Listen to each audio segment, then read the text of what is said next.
وَإِلَى مَدْيَنَ أَخَاهُمْ شُعَيْبًا قَالَ يَا قَوْمِ اعْبُدُوا اللَّهَ مَا لَكُمْ مِنْ إِلَٰهٍ غَيْرُهُ قَدْ جَاءَتْكُمْ بَيِّنَةٌ مِّن رَّبِّكُمْ فَأَوْفُوا الْكَيْلَ وَالْمِيزَانَ وَلَا تَبْخَسُوا النَّاسَ أَشْيَاءَهُمْ وَلَا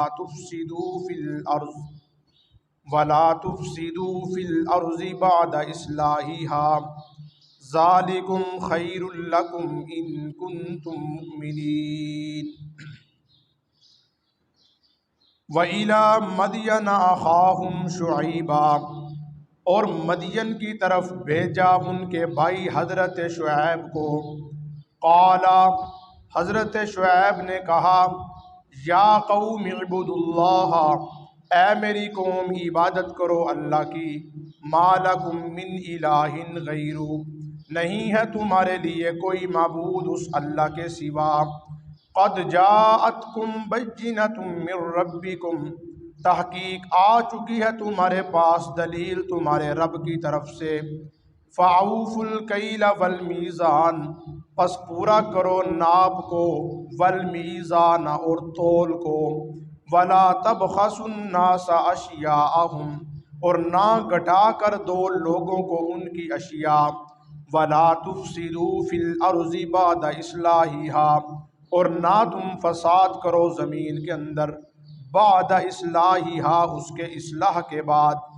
ذالکم خیر لکم، یہ بہتر ہے تمہارے لیے، ان کنتم مؤمنین، اگر ہو تم ایمان رکھتے۔ قوم لوط کے بعد اللہ رب العالمین نے حضرت سیدنا شعیب علیہ السلام کو قوم مدین کی طرف، مدین والوں کی طرف اللہ پاک نے نبی بنا کر بھیجا۔ تو پہلا جو جملہ ہے وہ تو ہر پیغمبر کا ایک ہی تھا، قال یا قوم اعبدوا اللہ ما لکم من الہ غیرہ۔ تو سب سے پہلے حضرت شعیب نے مسئلہ توحید کی دعوت دی اور اپنی قوم سے فرمایا کہ اے میری قوم، عبادت صرف اور صرف اللہ کی کرنی ہے، اللہ کے علاوہ کسی اور کی عبادت نہیں کرنی۔ جب اللہ کے علاوہ معبود ہی کوئی نہیں تو پھر اللہ کے علاوہ عبادت کس کی ہو سکتی ہے؟ ٹھیک ہے جی۔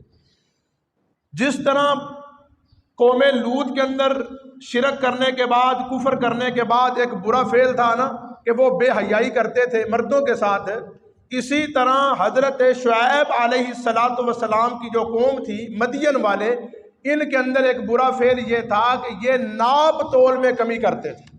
اپنی دکانوں کے اندر، اپنے کاروبار کے اندر، اپنی تجارت کے اندر جس وقت چیز لینی ہے تو پھر تو پوری ناپ کر لینی ہے، تول کر لینی ہے، اور جب لوگوں کو دینی ہے تو پھر اس کے پیمانے کے اندر بے ایمانی کرنی ہے، پھر پیمانے کے اندر اس کو کیا کر دینا ہے جی، گھٹا کر کم کر کے لوگوں کو جو ہے نا وہ واپس کرنی ہے۔ تو اللہ رب العالمین نے حضرت شعیب علیہ السلام کو ایک تو مسئلہ توحید دے کر بھیجا کہ آپ نے مسئلہ توحید کا بیان کرنا ہے، اور دوسرا آپ نے ان کی تربیت بھی کرنی ہے کہ حقوق اللہ کے ساتھ حقوق العباد بھی ضروری ہیں، حقوق اللہ کے ساتھ حقوق العباد بھی ضروری ہیں۔ حقوق اللہ تو ہو گیا، قال یا قوم اعبدوا اللہ ما لکم من الہ غیرہ، اللہ کا حق یہ ہے کہ اللہ کے علاوہ کسی اور کی عبادت نہیں کرنی، اور فرمایا یہ نہیں کہ اللہ کا حق تو پورا کر دو لیکن بندوں کی حق مارنا شروع کر دو، بندوں کی حق تلفی کرنا شروع کر دو، بندوں کے ساتھ زیادتیاں کرنا شروع کر دو۔ فرمایا نہیں، جس طرح حقوق اللہ کو پورا کرنا ضروری ہے اسی طرح حقوق العباد کو بھی پورا کرنا کیا ہے جی، ضروری ہے، کیونکہ ان کا یہ عادت تھی کہ وہ حقوق العباد کے اندر جو ہے نا وہ کیا کرتے تھے، ڈاکہ مارتے تھے کہ جب لوگوں سے چیز لینی ہے یا چیز لے کر آنی ہے تو پھر تو ترازو پورا ہوگا، لیکن جب لوگوں کو دینی ہے تو پھر اس ترازو کے اندر کیا کرنا ہے جی، کمی پیشی کر دینی ہے۔ اور یہ خیال کرنا ہے، صرف یہ جو ہم قرآن پاک کی آیات پڑھتے ہیں، قرآن پاک کی آیات سمجھتے ہیں، اس کا مطلب یہ نہیں ہے کہ یہ پہلی قومیں کرتی رہی ہیں، ان کے اوپر عذاب آ گیا، ہم جو مرضی کرتے پھر ہمیں پوچھنے والا کوئی نہیں۔ ہر بیماری جو فعل پہلی قوموں کے اندر تھا نا، جن قوموں کی جس فعل کی وجہ سے، جس گناہ کی وجہ سے جن لوگوں کے اوپر عذاب آیا ہے، وہ تقریباً ہر گناہ ہمارے اندر بھی پایا جاتا ہے، ہمارے اندر بھی پایا جاتا ہے۔ لیکن یہ اللہ کی رحمت ہے یا اللہ کی مہربانی ہے یا نبی علیہ الصلوۃ والسلام کی اس دعا کا نتیجہ اور اس دعا کا ثمرہ ہے کہ آج اللہ ہمیں مہلت سے مہلت دے رہا ہے، مہلت سے مہلت دے رہا ہے، مہلت سے مہلت دے رہا ہے. لیکن ہم تو ایسے مسلمان ہیں کہ ہم رمضان کے اندر بھی فراڈ لگانے کو نہیں چھوڑتے. ہم رمضان کے اندر بھی لوگوں کو دھوکہ کرتے ہیں. اللہ رب العالمین نے رمضان کے مہینے کو فرمایا کہ یہ رمضان کا مہینہ سیزن والا مہینہ ہے، اور ہم نے اس کو بنا لیا کہ اس کے اندر کاروبار کرنا سیزن ہے، تجارت کرنا سیزن ہے. بس مال اچھا منگوا لو. رمضان سے پہلے مال منگوا لیتے ہیں دکاندار، جناب فروٹ منگوا لیا، عید کا سامان منگوا لیا، ساری چیزیں منگوا لی ہیں. کیوں جی؟ رمضان کے اندر مہنگی ہو جائیں گی، رمضان کے اندر مہنگی ہو جائیں گی. حالانکہ ہم مسلمان لوگ ہیں، رمضان ہمارے لیے بڑی رحمت والا مہینہ ہے. ہم اس کا اتنا ادب و احترام نہیں کرتے جتنا اس رمضان کا ادب و احترام غیر مسلم کرتے ہیں. وہ روزہ رکھیں یا نہ رکھیں، وہ اس رمضان کو مانیں یا نہ مانیں، لیکن اس رمضان کے مہینے کا جو ادب اور احترام ہے وہ غیر مسلم ہم سے زیادہ کرتے ہیں. وہ لوگوں کو چیزیں کم کر کے دیں گے، اپنی خریدی ہوئی چیزوں سے بھی کم کر دیں گے. تو اس لیے یہ جو ناپ تول میں کمی کرنا، حقوق العباد اس کے اوپر ڈاکہ مارنا، حقوق العباد کے اوپر جو ہے نا وہ لوگوں کے ساتھ زیادتیاں کرنا، یہ تو ویسے بھی حرام ہے. لیکن رمضان کے مہینے کے اندر تو بطریق اولا جو ہے نا وہ کیا ہے؟ حرام ہے. تو یہاں پر اللہ رب العالمین نے دو چیزوں کا تذکرہ فرمایا، ایک حقوق اللہ کا ذکر فرمایا ہے اور ایک حقوق العباد کا ذکر فرمایا ہے. حقوق اللہ تو یہ ہے کہ یہ اللہ کا حق ہے، میں نے نماز نہیں پڑھی تو اللہ کا حق ہے، گناہ تو مجھے ہوگا، سزا تو مجھے ہوگی، لیکن ہو سکتا ہے اللہ غفور الرحیم ہے، اللہ مہربان ہے، اللہ رحمت کرنے والا ہے، ہو سکتا ہے کہ مجھے تھوڑی بہت سزا دے، کہ مجھے کیا کر دے؟ معاف کر دے. لیکن حقوق العباد والا معاملہ اتنا معاملہ ہے، اگر میں نے آپ کے ساتھ زیادتی کی ہے، اگر میں نے آپ کا حق مارا ہے، اس وقت تک اللہ بھی اس کو معاف نہیں کر سکتا جس وقت تک آپ مجھے معاف نہیں کریں گے، اس وقت تک آپ مجھے معاف نہیں کریں گے. تو آج ہمارے اندر جو فتنہ فساد، جو لڑائی جھگڑے ہیں، وہ عموماً ہمارا جو ہے نا وہ کیا ہوتا ہے؟ زمینوں کے تنازع پر چل جاتا ہے. میری زمین اتنی، میری زمین اتنی، میری زمین اتنی. تو حدیث سے رسول اللہ صلی اللہ علیہ وسلم، آپ صلی اللہ علیہ وسلم کی حدیث ہے، نبی علیہ الصلوۃ والسلام نے فرمایا کہ جس بندے نے دنیا کے اندر کسی بندے کی ایک گٹھ زمین کے اوپر قبضہ کیا نا، یہ ایک گٹھ کتنی زمین ہے؟ کچھ بھی نہیں ہے.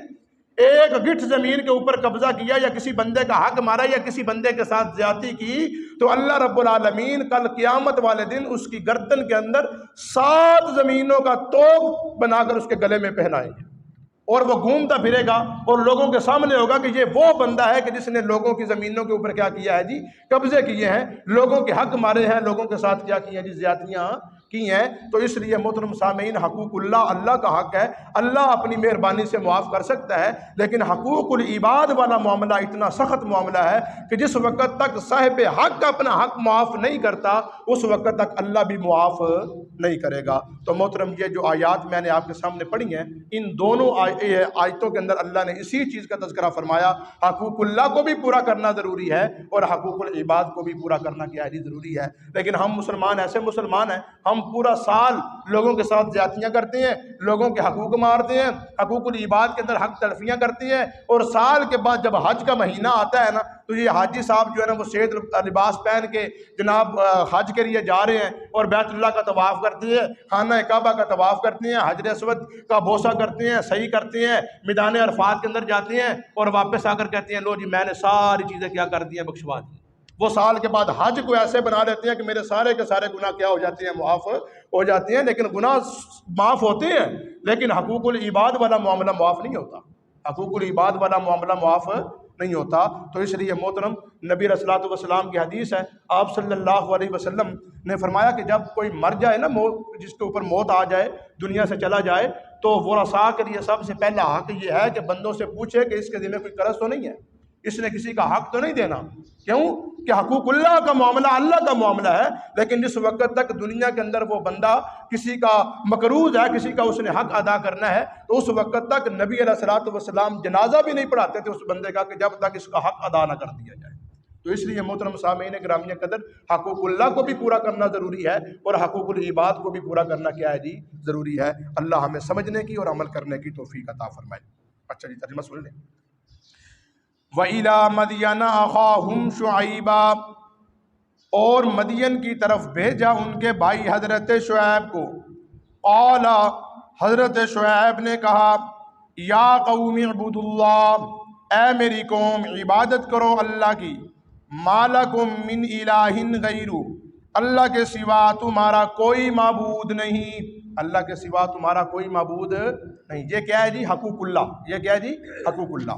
قد جاءتکم بینۃ من ربکم، تحقیق آ چکی ہے تمہارے پاس دلیل تمہارے رب کی طرف سے، فاوفوا الکیل والمیزان، پس پورا کرو کیل کو اور میزان کو، ناپ کو اور تول کو، ولا تبخسوا الناس اشیاءہم، اور نہ گھٹا کر دو لوگوں کو ان کی چیزیں، نہ گھٹا کر دو لوگوں کو ان کی چیزیں۔ ایک آیت آپ کے سامنے اور ذکر کر دوں، 30ویں پارے کے اندر اللہ رب العالمین نے ناپ تول میں کمی کرنے والوں کے لیے اللہ نے بہت بڑا جملہ بیان فرمایا ہے، وَيْلٌ لِّلْمُطَفِّفِينَ، وَيْلٌ لِّلْمُطَفِّفِينَ الَّذِينَ إِذَا اكْتَالُوا عَلَى النَّاسِ يَسْتَوْفُونَ وَإِذَا كَالُوهُمْ أَو وَّزَنُوهُمْ يُخْسِرُونَ۔ فرمایا وَيْلٌ لِّلْمُطَفِّفِينَ، ہلاکت ہو، تباہی ہو ان لوگوں کے لیے کہ جو ناپ تول میں کمی کرتے ہیں، جو ناپ تول میں کیا کرتے ہیں جی؟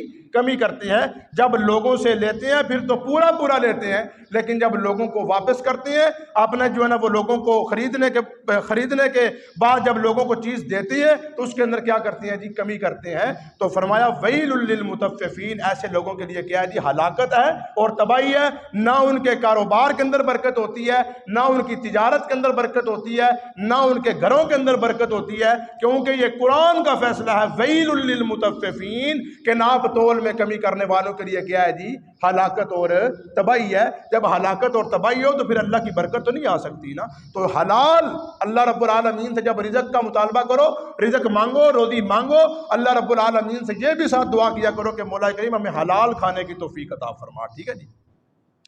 فَأَوْفُوا الْكَيْلَ وَالْمِيزَانَ، پس پورا کرو ناپ کو، والمیزان اور تول کو، وَلَا تَبْخَسُوا النَّاسَ أَشْيَاءَهُمْ، اور نہ گھٹا کر دو لوگوں کو ان کی چیزیں، وَلَا تُفْسِدُوا فِي الْأَرْضِ، اور نہ تم فساد کرو زمین کے اندر، بعد اصلاحها، اس کی اصلاح کے بعد۔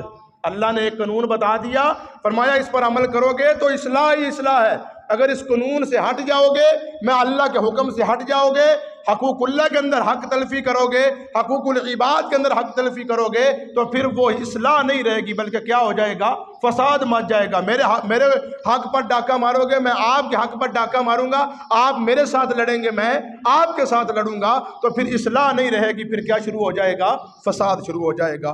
ذالکم خیر لکم، یہ بہتر ہے تمہارے لیے، ان کنتم مؤمنین، اگر ہو تم ایمان والے۔ جو ایمان والے ہیں نا ان کے لیے بہتر یہی ہے کہ وہ